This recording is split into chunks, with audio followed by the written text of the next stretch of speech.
Section 10.3, we're going to talk about the slope of a line and the rate of change. How quickly does it get steeper or less steep?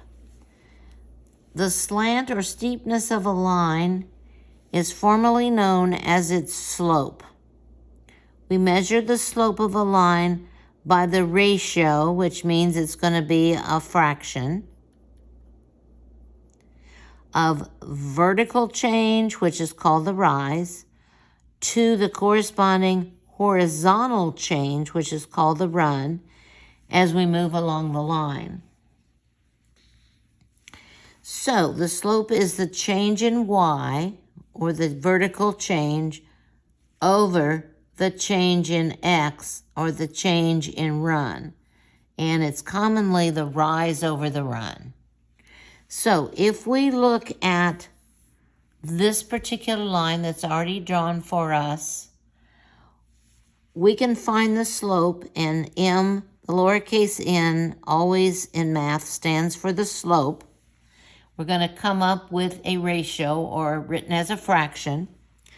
So I'm going to look for some places where it actually crosses at where two whole numbers meet. So I think this is one and this is one right here. So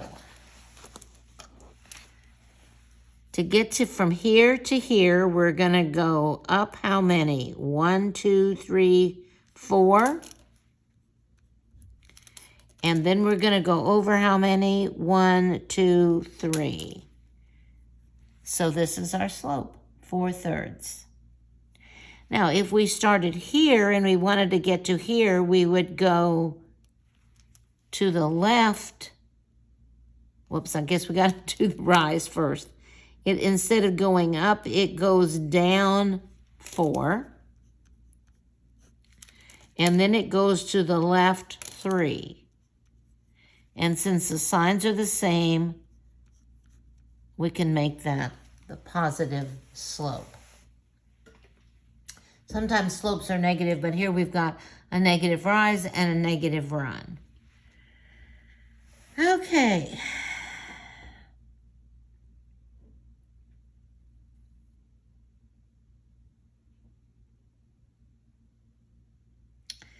Here we're going to find the slope of this line. Y is equal to -1. And we know that that's going to be a horizontal line from our last lesson. Because if we made a t-table, no matter what x is, y is going to be -1. In other words, we're going to go down 1, but this is actually y is -2. I don't know, that's goofy. And if x is 4, we're going to go down 2. If x is -1, y is going to be -2. So this slope is flat, so it has a slope of 0. There's no steepness at all to it. If we want to look at this line, x is equal to 5, we know that's going to be a vertical line, because if we made a t-table, no matter what we have for y, x is going to be 5.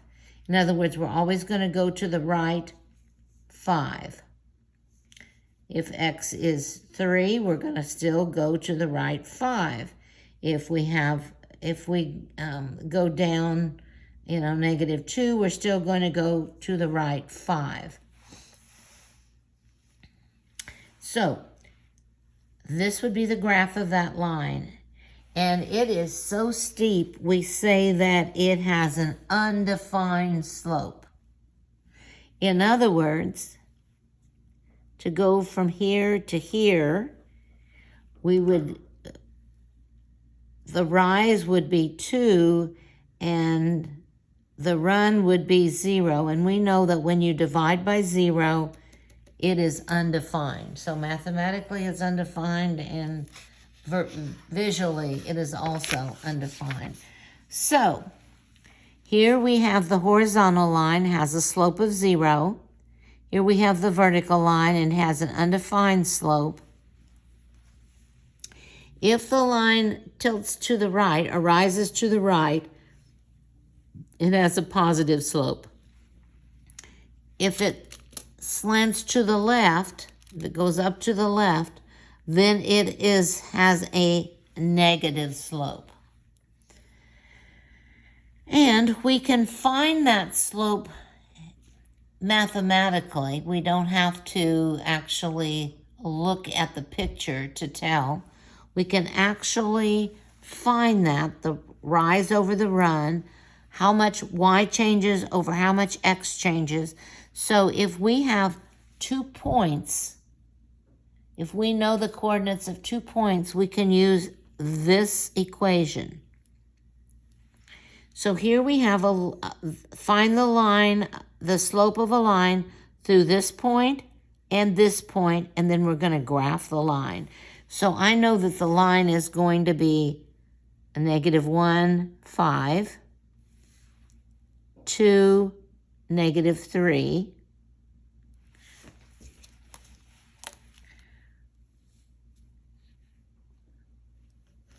I know that that's going to be the graph of the line because it's going to pass through those 2 points. And if I look up here, is this going to be positive or negative? It's going to be a negative slope, isn't it? Which means that m is going to be negative something. Okay, so now we're going to do the math for that to find the slope. We know that this is x, this is y. We know that this is x, this is y. And you'll see in the formula that you have y2 minus y1 over x2 minus x1. So I'm going to say that this is x1 and y1 for the first point. This is x2 and y2 for the second point. Now, you could actually do these the opposite way and have this x2, y2, x1, y1. It doesn't matter. You'll just end up with opposite signs on the top and opposite signs on the bottom of what you would have if you have the other points. So let's write our formula. M is equal to y2 minus y1 over x2 minus x1.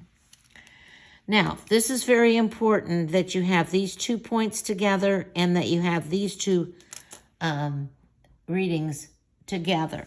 So now I'm going to look up here, and I've marked them on my in the problem. So this is going to be very easy for me. Y2 would be -3 minus y1 would be 5.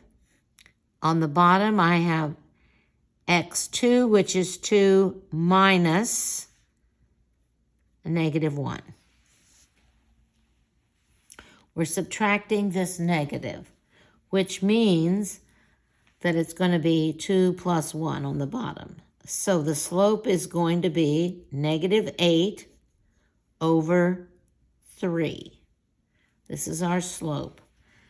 So, which would mean if I start here, I'm going to go down 8 over 3. 1, 2, 3, 4, 5, 6, 7, 8. Then I'm going to go to the right or in a positive direction, 3. Looks good to me. So that's our slope, and we've used our formula. Find the slope of a line through -1, -2, and 2 and 4, and graph the line. So I'm going to graph the line first. -1, -2, 2, 4.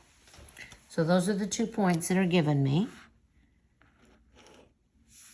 So I'm drawing the line. Is that going to have a positive or negative slope? It's going to have a positive slope, isn't it? Because it rises to the right. Positive slope. Okay, so I'm going to use my formula.